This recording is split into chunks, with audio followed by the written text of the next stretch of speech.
Modern systems cannot afford to go offline for updates. Instead, we rely on staged rollouts, or rolling upgrades.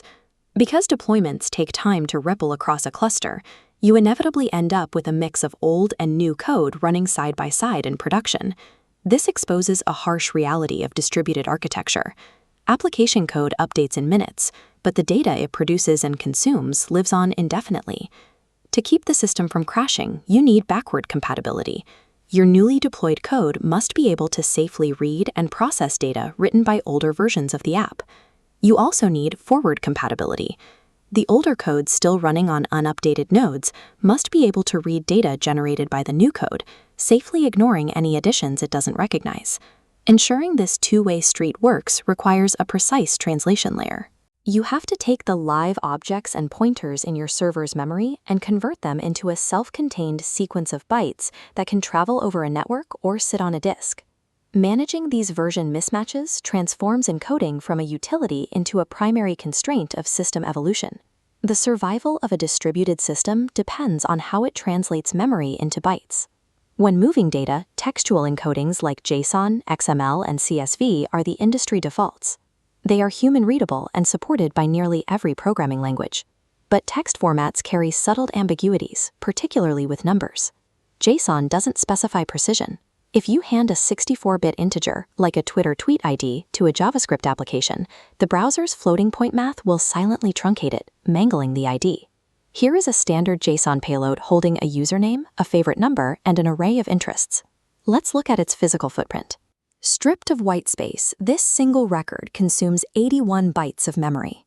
To cut down network cost, engineers turn to binary variants like MessagePack for compression, but it only shrinks to 66 bytes. It removes syntax, but fails to eliminate semantic bloat. Field names, username, and favorite number are still trapped inside. Stripping away syntax isn't enough for high-scale systems. To truly compress data, you have to separate the structure of the data from the data itself. This is where schema-driven binary encodings like protocol buffers and Apache Thrift come in. Instead of sending field names over the network, these formats require compiling a strict schema into your code. String keys are replaced by numerical field tags. Removing these semantics, the exact same record collapses down to just 33 bytes. The resulting payload is a dense, efficient chain of field tags, a type annotation to define the data format, and the raw values. This creates an absolute rule for evolving your database. You can rename a field in your schema, but you can never change its deployed tag number, because that tag is the only way the parser identifies the data. This tag system guarantees forward compatibility. If an older piece of code encounters a tag it doesn't recognize from a newer payload, the type annotation tells the parser exactly how many bytes to skip to reach the next valid field. Backward compatibility is equally strict. Any new field you add must be marked optional or have a default value. If you mandate a new field as required, older payloads that lack it will immediately crash your new code. The numerical field tags act as a mathematical contract, ensuring older parsers and newer payloads can safely interact across time. Apache Avro takes this compression even further by rethinking the structure entirely. Avro deletes the tags entirely. It leaves behind nothing but the naked values pushed together. Our record drops to 32 bytes. Without field names or tag numbers, the byte stream effectively loses its self-description. An external observer has no way to tell where one field ends and the next begins. Avro relies on two distinct schemas, the writer schema for encoding and the reader schema for decoding. During decoding, the library compares both side by side. It matches fields strictly by their names, completely ignoring their order in the payload. If the reader expects a field that the writer's schema lacks, the system simply injects a predefined default value to fill the gap. This tagless approach simplifies large-scale data migrations, such as dumping relational databases into data lakes.